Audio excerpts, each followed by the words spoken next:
morning, everyone. I want to say a big thank you to this organization, especially Stephanie for inviting me, and of course, Stacy for connecting me. This is a really great organization, network, so I hope we can work together in the future. Now, out of curiosity, I know this is like a long shot remote. Does anybody work with older people or seniors by any chance? Oh, nobody. Wrong presentation. I find that it's when you're a foreigner or considered to be a foreigner, you didn't grow up here, people let you get away with a lot. They let things slide because, yeah, you know, he's just learning the ropes. So I'm going to be talking about a topic that is near and dear to my heart. Is it Kim? Your name? Me? Sherry. Sherry, sorry. As Sherry mentioned from the introduction, I've done a lot with brain disorders and sickle cell disease for quite a while now, close to 20 years. We started a foundation about 10 years ago. And the idea was to see how to find solutions to people with brain disorders living in third world countries, low resource countries. So basically we had nothing. I mean, the foundation, people barely had transportation fare to come to our clinic. And so we had to figure out from the ground up what makes the brain work, and how to keep it working with minimum resources. So basically, I always think from bare bone basics. We don't have access to Johns Hopkins or the wonderful University of Maryland Medical Center. We have nothing, no insurance, no nothing. So you've got to figure out what works, and that's the mindset I come to you with. And having said that, I just also want to say, if you haven't heard this before from your doctor, by the way, how's my accent coming through? Am I speaking too fast? No. Okay, thank you. See, one of the challenges I have when I speak around the city here is that sometimes people get upset because, hey, my doctor has never told me that before, so therefore your work is not scientific. Not everything, your doctor doesn't know everything, and two, like I said, there are some things that we had to understand from the building from the ground up, which may not apply in a hospital like Johns Hopkins. And I do work with Johns Hopkins doctors as well. So with that said, let me just get into this. How much time do I have so I can know when to stop? 10 after? Yeah, about 30 minutes. About 30 minutes, so like 8:40, got it. Okay. So I have been doing a lot of work with the community and about dementia, and the idea is really, we want to find out what people can do, whether they're seniors, whether they're younger people. What do you need to do about your brain health? What do you need to do to protect it? What do you need to do to strengthen it? And for those of you who work with seniors, how can you provide them with the best kind of education so that on a day-to-day basis, they know what to do? Even if they deliberately, and many of us deliberately do things that harm our brains, I can tell you that. But even if you're in that situation, what can you do to mitigate or reduce the damage that's being done to your brain? Because from what we know, dementia happens over a period of time, 20, 30 years of doing the wrong things and not doing the right things. So if we can highlight those things, if we can show people what it is that's affecting their brains for better or for worse, then we can reduce, shall we say, they use the term flatten the curve, was what was used during the COVID-19 pandemic. I'm telling you, there's a firestorm, there's a tidal wave coming of dementia, and not just dementia, other brain disorders coming in the next few years. The pandemic has tripled it, has almost quadrupled it in some cases, and it's affecting, again, unfortunately, people that look like me the most. And so, in the final analysis, not just what drugs you have, and I know that they're working hard to get really good drugs. So far, we haven't gotten a winner yet. Every time we get promises, but we haven't gotten a winner yet. So the best solution, in my opinion, is to educate the layperson and empower the layperson to make the right decisions and make the right choices. Does that make sense? Say amen if you believe it. Amen. Okay, so this is the end goal. I like to start with shock and awe. This is what happens in Alzheimer's disease. It's not in your head, it's not psychological, it's an actual reduction of brain mass. And that's as much as 30%, a third of your brain is lost with Alzheimer's disease. Not your brain, obviously, but that's what happens. So, and I just have to make a quick definition because people always ask me questions. Okay, what's Alzheimer's disease? What's the difference between Alzheimer's disease and dementia? The answer is Alzheimer's disease is dementia. It's a type of dementia. There are about 100 different kinds. Alzheimer's disease just happens to be the most common. Make sense? All right. So it's, and I love this definition by the Alzheimer's Association, and I worked with them for over a year. It is a degenerative brain disease that is caused by complex brain changes following cell damage, and that's the key right there. It's something that happens to you. It's not a sniper that just comes out of the, just randomly, haphazardly, someone has it and someone doesn't. It's not random. In my patients and my clients, I've seen, when we get up, sit down and talk with them, you see the progression. Something they did, something they didn't do. And I gotta say this, it's less than 5% is really due solely to genetic issues. A lot of it is due to lifestyle. Okay. So, that's another picture right here. What happens? The brain actually shrinks. And this is getting worse and worse, folks. Baltimore, I don't know if you know this, but Baltimore is #1 in the country. Baltimore City for dementia. All right, #1. It's dementia. I mean, when we were in medical school, dementia used to be considered the disease of the really, really, really old, decrepit white person, right? 100 years and above. Now it's happening in people in their 40s and 50s, regardless of race. So we are in some trouble, and we can make the slides available later. I have my staff create a PDF slide and a PDF presentation, so we can make that available for us. Not going to be a problem. But we're still being told. I mean, I'm shocked to hear this. I was at the University of Maryland. I was talking to someone, and she said, "We all know that dementia cannot be prevented." I'm like, what? No. Dementia, it's that simply is not true. And I'm going to tell you why. I can't mix my slides up together. There's studies after study after study that show now that there are certain lifestyle factors that increase your risk of dementia. And if you can avoid those factors, you have a chance of preventing dementia. The Lancet study, that's a journal in the UK, and they've come up with about 12. I think they've increased it to 14 now. Different lifestyle factors that can reduce your risk of dementia. The Alzheimer's Association, they came out with a study showing that one single nutrient, just one nutrient, can reduce your risk of dementia by 40%.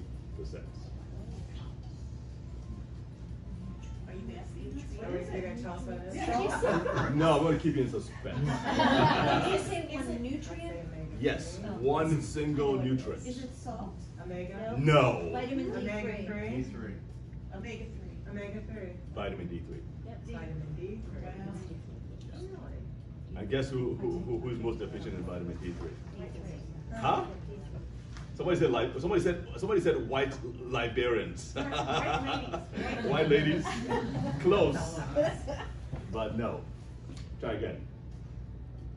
Black people. Yes.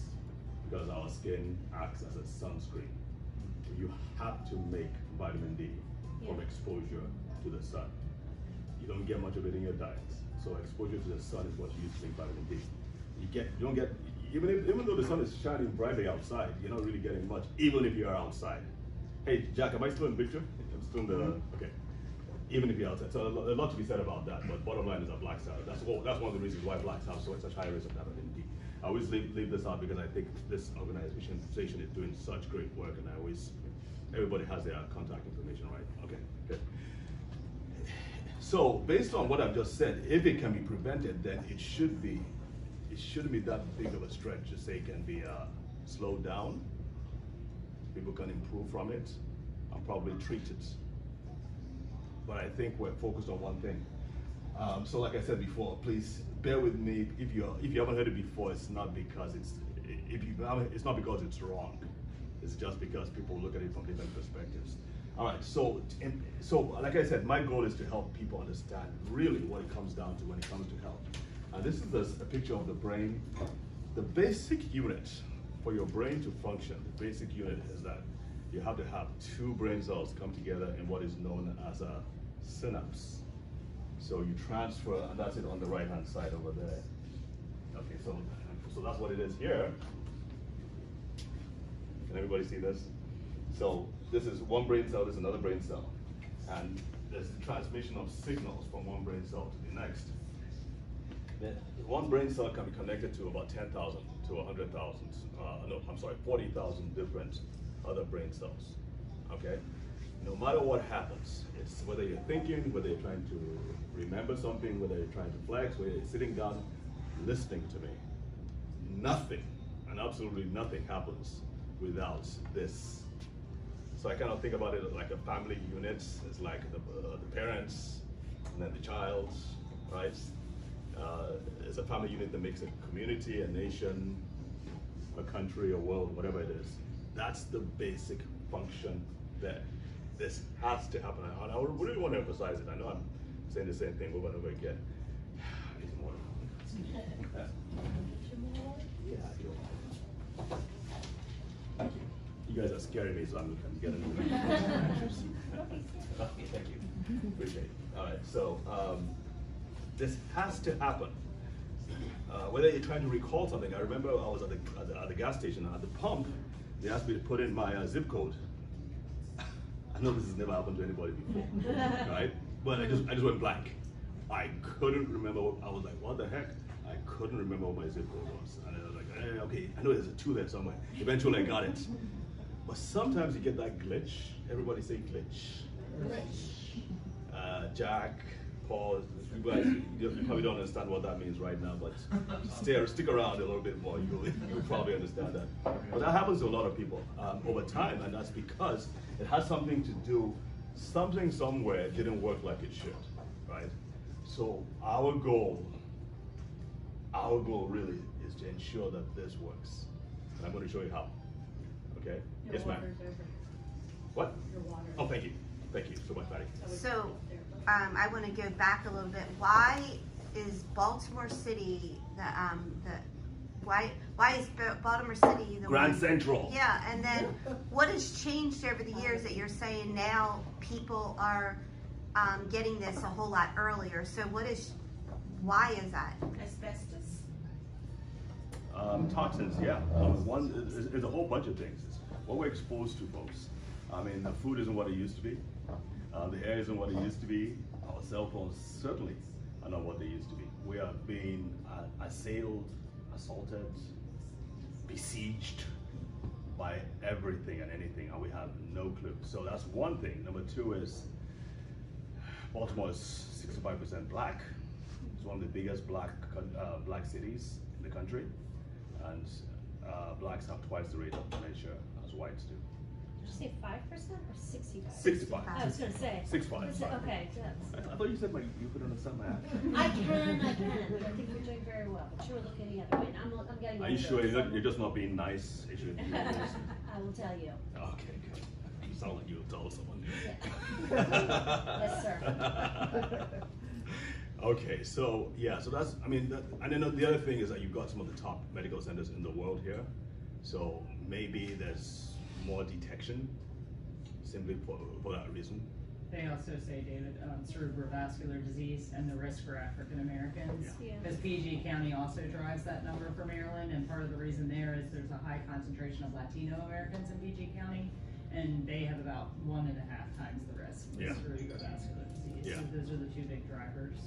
So that's so huge. So so we also have the highest rates of cerebrovascular disease, hypertension, diabetes. Those are things that drive cerebrovascular disease. We have the highest rates of those things as well. So that's why it's shocking to me why doctors, especially black doctors, aren't really focused on this, because this is an easy win. If you really aggressively treat cerebrovascular disease, you could possibly, conceivably, reduce the risk of dementia. Anyway, back to what we're talking about. So this is where it starts from. You've got to understand how this thing goes. Anyway, like I said, I eventually got my gas in my car so I filled my tanks. I was not stuck in the when salvation came. I remembered what my zip code was. All right, so I have this here because this picture. In the final analysis, it's about connection. We know that success in life has a lot to do with connections. That's why we're here in this networking thing. As it is without, so it is within. The greater connections between brain cells, the more effective those connections are, the better your brain will work, your memory will function better, everything will function better if your brain has, and there's a lot of redundancy too. That's why damage can happen for decades before you see your first sign of dementia. But therein lies the problem. The more connections, the better. But the problem is to sustain these. They say it's about 100 trillion connections between brain cells.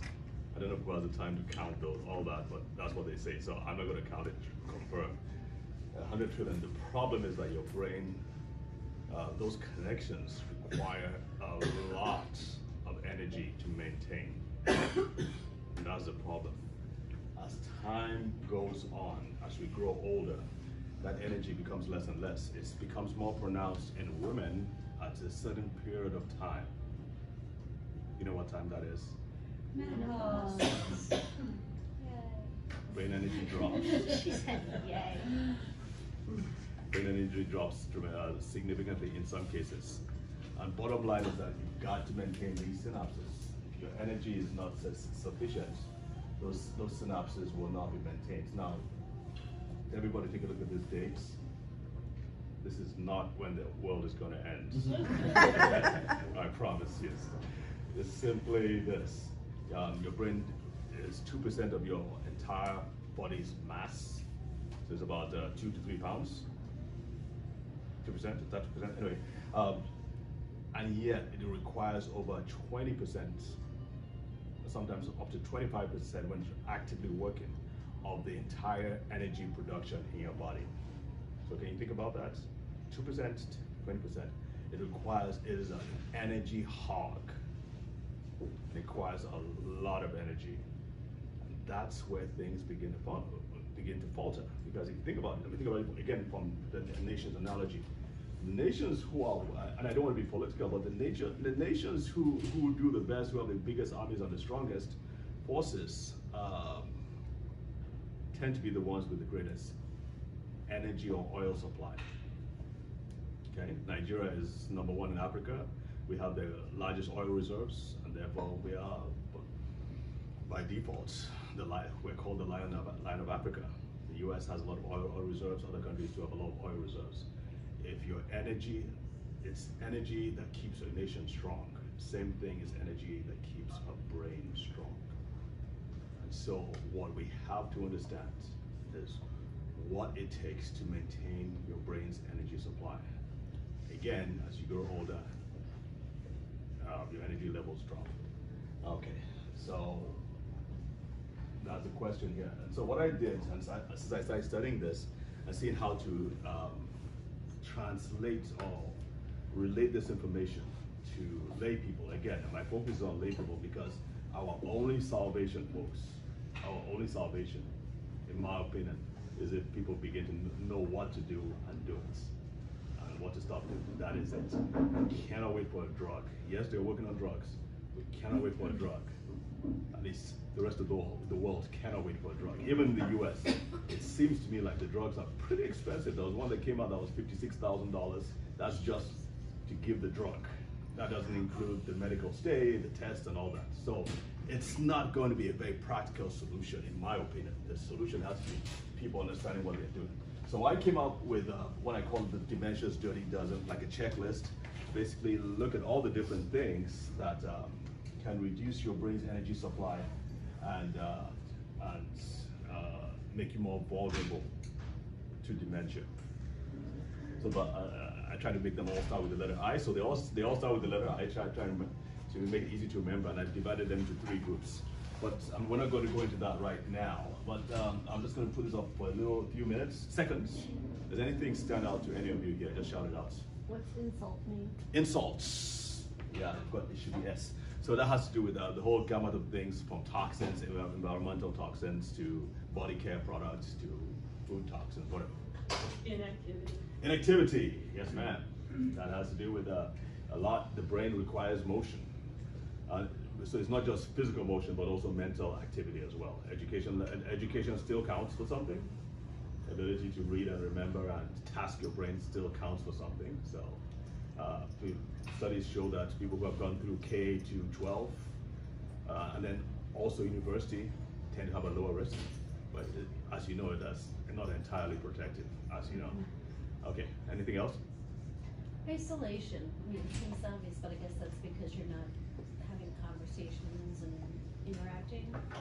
Yeah, it all comes down to stimulation. Yeah. Your brain must be stimulated. If you don't stimulate it, it dies off. And like we said earlier, connections matter.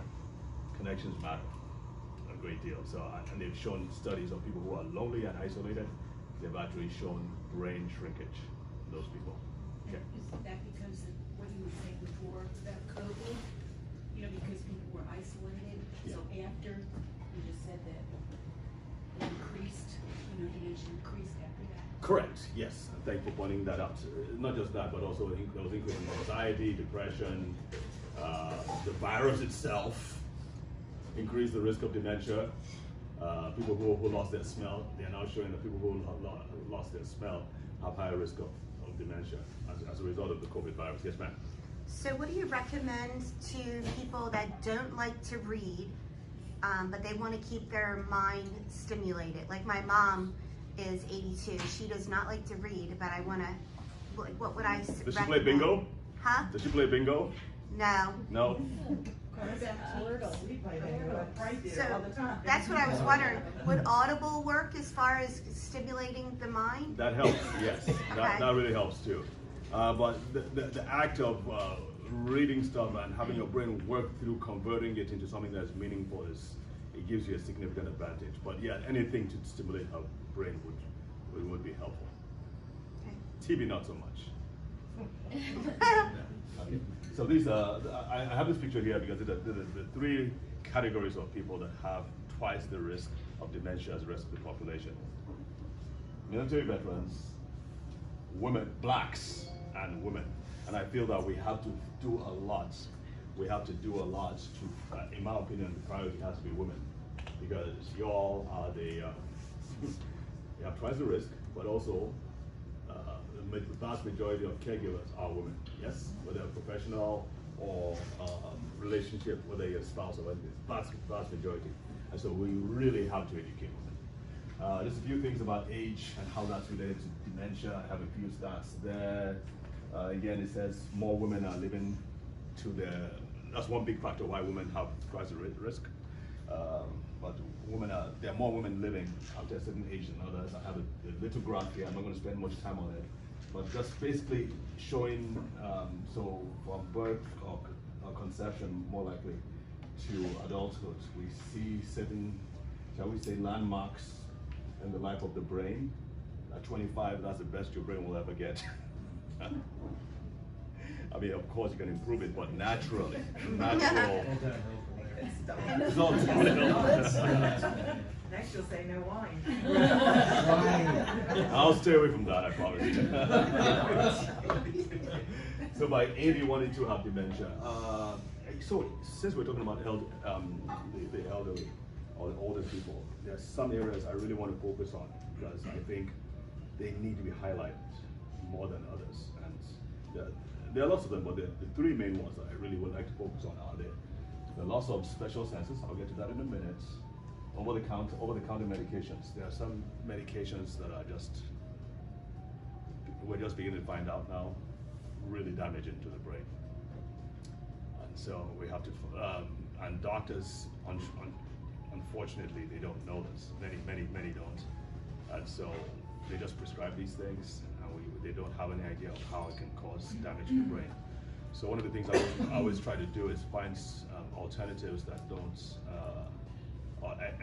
educate people about what is available out there that doesn't harm the brain. Okay? Because every little thing you can do matters. And then of course, the last one, mobility, physical strength, is turning out to be a superstar in the whole dementia space. There's a book by a doctor called Gabrielle Lyon, and she's an MD who is focused on muscular strength, and she's showing from MRI scans that the more muscle mass, everybody say muscle mass. The more muscle mass you have, the better your brain will be. Because to some degree, that action of contracting and moving your muscles releases chemicals called myokines, which are very, very beneficial to the brain. They help in memory, they help in new brain cell formation, and so on and so forth. So if you're not moving your muscles. Now for ladies especially, it has you've got to pay more attention to your leg muscles as much as possible, because you all tend to have greater risk of osteoporosis. And we know that once you have a fall or you break a hip, there's a 20% chance you're not going to get out of the hospital alive. Okay. Some say 25%. So it's important to strengthen, to encourage your clients, the people you serve, to do those physical exercises, no matter how small. It's so important to strengthen your limbs. The special senses, I mean, this is shocking to me, because when I started treating brain cases, it was many kids, but the loss of smell, if you have loss of smell, especially in your mid-age to later life, you have a 10 times greater risk of developing dementia. If you have loss of hearing, it's about 3 to 4 times. Loss of sight, maybe less, because the brain finds a way to compensate for it. So another thing is that if someone just mentions that they're having problems hearing stuff, do not take it lightly. It's very important that they get checked and they have some kind of treatment to correct for that hearing loss. Smell too is a little bit more difficult, but there are some. I have a friend who's actually working on. I think it has a patent for it, where they're using different fragrances to stimulate the nose to recover smell. And by the way, the part of the brain that shall we say, that deals with smell is also the same part that also creates new brain cells in the brain. So smell is so important. As we said before, during the pandemic, there was a lot of people had loss of smell, and increased their risk for dementia increased. I had a patient who for 40 years, he had GERD, gastroesophageal reflux disease, so heartburn. For 40 years, he was using medications to help control that. I mean, this dude was still driving around, playing golf, and doing everything else. But when I asked him to do the clock test is where you draw a clock and then you say what time it is. I mean, the examiner gives you a time, 8:40, 8:50, for instance. I got 5 minutes long. Anyway, and he failed, basically, completely failed. So I'm like, how in the world are you driving? Jill, on that, I did a speech on women. I saw this specific talk I called Women and Dementia, why do women have a higher risk, about 12 reasons. So I was speaking about muscular strength, and Jill walks up to me after the presentation. She's 80 years old, the one on the left. She's 80, and she came out, she flexed, she did this, and she said, feel that. And I did. And quite frankly, I don't know what we talked about afterwards. The one on our left or the one on the right? That's the right. Oh yeah, so okay. you're right. Yeah. Okay, You're right. I was like, Yeah, well, she does not look. She does not look 80. Yeah, she looks great for 80, right? You do too as well. Thank you. So, like I said, I didn't know what else we talked about, but all I know is that the only thing I remember saying was yes, ma'am, and no, ma'am. So, muscle strength is very important. So, key takeaways. I'm just going to recap this. I have this slide up here just show that there's a lot that's going on in the brain of someone with dementia. Amyloid plaques is just one of them. Am I saying it's not important? Absolutely not, but it's a piece of the puzzle, not a total puzzle. As I mentioned earlier, the key piece is energy, really. they are finding out that decades before a person has the first sign or symptom of dementia, there's been drops in energy production in the brain. I also talk about tests to do. So I'm just going to skip to the devil is in the details, folks. We got to prevent, and I can't emphasize this enough. I know I've said it a few times. Got to give people information that is relevant to them. So a black person, I'll give a different presentation than a white person. A woman, I'll give a different presentation than a man. Military veterans, different. I'm going to be speaking to a group. There's an organization in Baltimore that deals with the blacks on the streets, the very street violence, street trauma. They have a high risk of dementia, I can tell you that. Doesn't matter how young they are. So you want to talk about to them what is relevant to them. Age is a factor too. I feel we need to be speaking to college people as well, because that's when the bad habits begin to set in. Mm-hmm. So you can't just say we just give everybody the same presentation and say, yeah, you're doing a good job, because a lot of it will not be relevant, unfortunately. So, and like I said before, we've got to focus on women. I want to end with these last statistics. By 2016, new dementia cases, it's been upped since 2 years ago now. It could, every year they're saying, I know it's a long time from now, but still, the trend is going upwards. 1 million new cases. This is a study from Nature magazine, and what also concerns me is that the number of new cases per year among Black Americans will triple. So it's not, there's no way you're looking, there's no scenario in which this is good news. This is really not. So I would say, so I used to do a presentation, I do a workshop called Keeping Your Marbles. All we've done today, folks, is I've just thrown out information, let's face it. I mean, this is just trying to get you to stimulate your interest, and just so you have an idea of what is the scale of the problem, quite frankly. So what we do in Keeping Your Marbles is like a workshop where we kind of like go through the 3 pillars of dementia. Again, it's relevant to the group, and we look at the 3 things. Before anybody comes down with dementia, they've been exposed to attacks, for lack of a better words, things that damage the brain over a period of time. Number 2, they probably haven't gotten enough protection, or they haven't gone out of their way to deliberately protect their brains. And one of the things that protect your brains is vitamin D. I get to talk. How much vitamin D? Oh, I can only tell you what I recommend for my patients, because you're not my patients. So I recommend for my patients.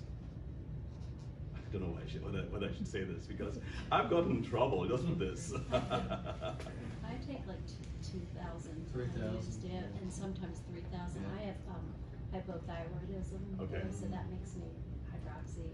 So I've been taking it for probably 30 years straight, vitamin D3 in addition to multivitamin. I take about 2,000 I use, and sometimes 2,500 in the winter, because you really need it.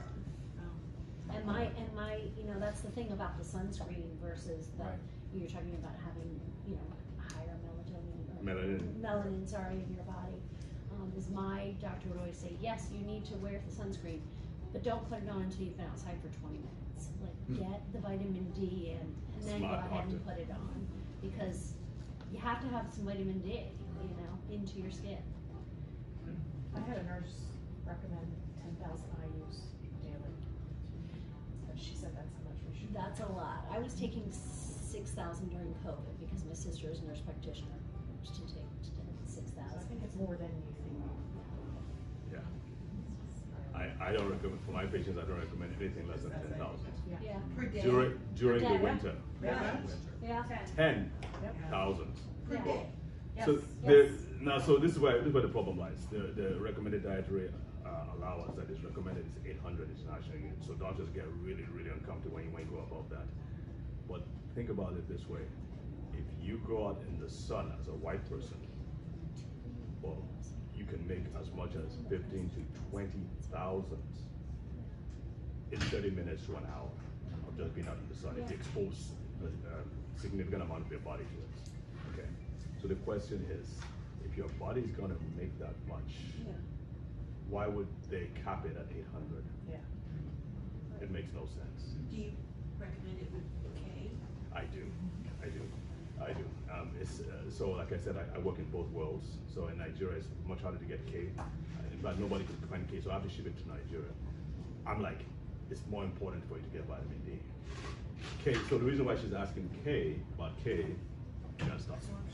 And D3 specifically is, Yeah, is D3. the better Yeah, one. not D2. Yeah, Right, the doctors D3. prescribe D2 a lot. Yeah. So the reason she said K, what vitamin D does, the only problem with vitamin D, and it's very much, it's a lot exaggerated, unfortunately.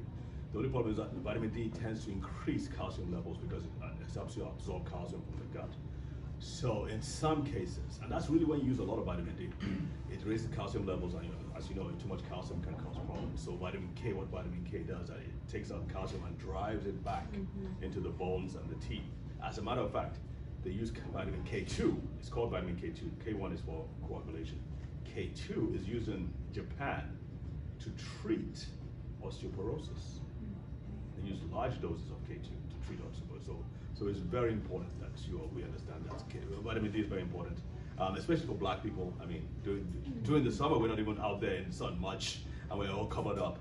So I'm like, during the summer, you can go down to 5,000. During the winter, you use 10,000. I don't use anything less. I take like 20,000, and I've been doing this for years, and I'm okay. So again, this is just, I am not recommending this for anybody. I'm just telling you what I do with my patients. The best thing you should do is go and do a test and test and test. So you make sure you get the right ones. But I guarantee you, you test and you find out you're super low. What do you? Just real quick, Kate. There's so many vitamins out there. Some your body absorbs, some that flushes it right out. Yeah. How do you decide which product to buy? I know you probably have your own and this and that, but I recommend things from Amazon. I mean, if we're talking about vitamin D, there's some basics, like 7 things that I use for my patients, including kids. And I just point them to a page on my website where they can just click on it and then just buy from Amazon. Yes, I have an affiliate thing with them, but what's wrong with that, right? And I recommend them because I've used them for decades and they've worked. So I can share that with you, but there's some basic things. it's on your website, you said? Yeah, it's on Okay. my website. You subscribe to Muscle Response? What's that? Do you know what Muscle Response? Is that a drug? No. It's where you put the product on your body and you. Oh yeah. Okay. Kinesiology. Okay. Yeah. I know what you mean. Yeah. I've seen it work. I don't use it for myself, but I've seen it do wonders. So yeah. So I mean, people who work with it, they definitely have some basics. There's some merit. Some merit to it. That is true. So I got to stop here. Thank you so much for your time. I have my information over there, and appreciate it again, Stephanie. Yeah. I wanted to open it up for questions. That's Okay. why I said quarter of. But does anybody else have any additional questions for David? I have one. What do you think about the lamps, the vitamin D or the sun lamps? Like my daughter has seasonal affective disorder, and so she just wakes up every morning, turns on for 30 minutes, and does her lays there and reads or whatever. But you're not getting like the UV, right? You're just getting. I think some lamps have UV. Yeah, okay. I don't know which ones for sure, but Yeah. But you need to check for the ones that have the UVB specifically. Yeah, no, she better because it was expensive. Okay. Yes. Deborah. Sunscreen. So for Caucasians, I mean, we're told to not go out without the sunscreen 15, 20 minutes before you're exposed. Yeah. So does that totally block the vitamin D? I don't know how much it does it, but yeah. It does block it. It does block it. Okay. So the thing about, especially if you don't tan easily, if you're super pale and all that, one of the things they're finding out is that it's the people who, cancer obviously is what people are concerned about. They say it's the people who are, for the whole year, they're without the sun, office and all that, and then they go on a 2-week vacation and then they just go crazy, right? They're just completely exposing themselves to the sun. And bottom line is that the skin needs some time, constant exposure to some degree. so it can build reserve or build capacity, so it can rather than just giving just jolts of a lot of sunlight, and that's where the problem lies. And of course, there are also specific parts of your body that are more prone to skin cancer. So face, shoulders, and all that. So you can select the parts where you protect, and then leave the other parts more exposed, so your body can make the vitamin D. Kind of ease into it when the summer starts hitting. It's not easy. I love the word ease into it. Yeah. Yes, ma'am. What have you done any studies or know of any studies about plastics? You know, the plastic particles? Microplastics. Yes, Mhm. and how that might affect? Yeah, I mean, we're all exposed to these microplastics, so it's in my opinion, it's never only one thing. It's a compounding effect of several different things all acting in different ways. Like the reason why I have this here, so the red shows all the things that can cause damage to synapses, all the different, and the green shows all the different things that can cause strengthen the synapses. Just like a garden with weeds, the weeds grow easily, but to grow the right kind of plants, you got to deliberately, purposefully invest time and energy into it. So microplastics, yes, we're all exposed to them. Recommend you don't put plastics in the microwave. Right. I don't even use plastics for storage anymore, just glass containers and maybe silicone storage. Maybe, yeah. Yeah. Then the frying pan too has issues. There's non-stick frying pans. They're talking about problems with those. There's a whole bunch of things that come with our new advanced technology, the new civilization, so to speak. It's not coming with a commensurate protection, the commensurate protections. So we're being exposed to a lot of things. So another thing that I do is I also look for things that can help to easily detoxify, remove these plastics and these chemicals from the body. I use something like that every night myself at night. Now I use for my kids with brain disorders, and autism. Works perfectly well. The plastics don't leave your body. There are things you can do to remove them out. Yeah. Alkaline? Alkaline. Yeah. Isn't there, I don't know about that. isn't there something that they were talking about that if you use something like higher alkaline, it could possibly remove some of the plastics? I don't know. I haven't looked into that. There are other things like some kind of volcanic ash. Anybody ever heard of zeolites before? So zeolites are things that help, like they're made from volcanic ash. They were used during the Chernobyl disaster. What they do is that they passively attract the chemicals and heavy metals and all that, and then you pee them out. It's very, in my opinion, it's worked for a lot of my patients, so I'm very safe. Yes, ma'am. When do you think the patent for the fragrance to stimulate the nose to get scents back? I have a very good friend who lost a total sense of smell at 58. At 58. I mean, and she blamed it on, she had a minor facial plastic surgery, like just to pull up this. And she blamed it on that because a week or two later, she just lost all her sense of smell. Me, being in my industry, I'm thinking that's one of the signs of dementia, but she seems so young. And I don't know if there's any validity. She went back to Johns Hopkins and they said, no, having that surgery had nothing to do with it.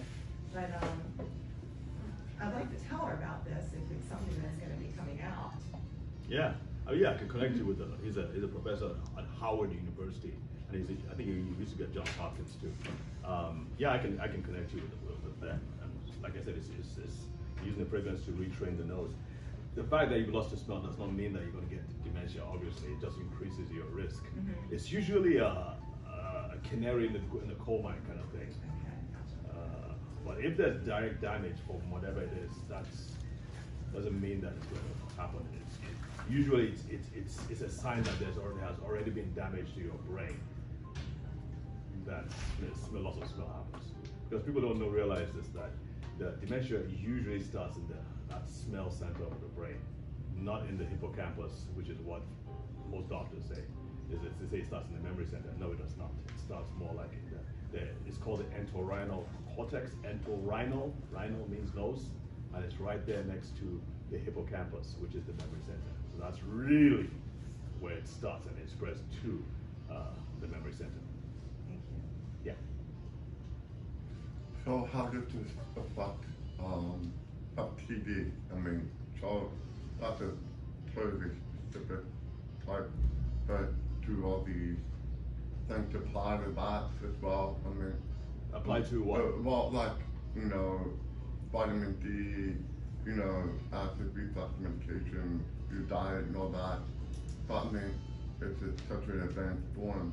Is it hereditary or something else that's causing James, it to what's be FTD? much worse than Frontotemporal. an earlier age, I guess? Okay, yeah, so okay, we're talking about FTD. Yeah, so frontotemporal dementia, it tends to occur at a younger age, below 65. So if it's above 65, they think more Alzheimer's disease is more common, but below 65 is frontotemporal disease.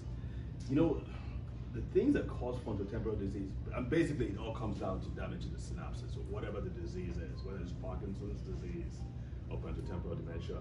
FTD tends to have more of a genetic component to it than Alzheimer's disease. I've had patients with frontotemporal disease and frontotemporal disease. I've treated and have gotten some good results. It's a little bit more difficult to treat than dementia because it's not straightforward. It's more, like I said, more genetic.